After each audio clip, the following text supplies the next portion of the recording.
মুখ্যমন্ত্রী মমতা বন্দ্যোপাধ্যায়ের অনুপ্রেরণায় ও মাননীয় ভারপ্রাপ্ত মন্ত্রী ডক্টর মানস রঞ্জন ভূঁইয়া ও সেচ ও জল দফতর বিভাগের প্রচেষ্টায় পাকা সেতুর উদ্বোধন।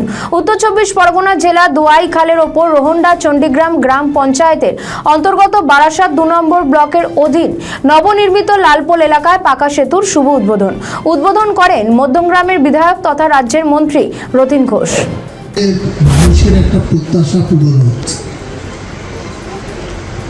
আজকে এই সেতুর উদ্বোধনের মঞ্চে উপস্থিত আমাদের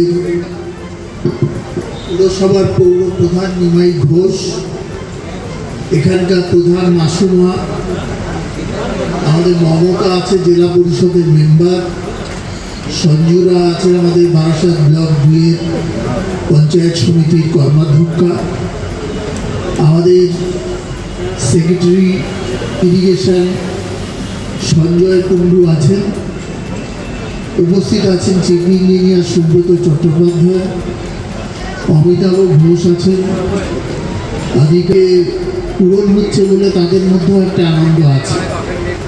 বাংলার মাননীয় মুখ্যমন্ত্রী মমতা বন্দ্যোপাধ্যায় সরকারের অর্থনৈতিক মূল্যে এবং আমাদের সেচ দপ্তরের মাননীয় মন্ত্রী ডক্টর মানস ভূঁইয়া তার সাহায্যে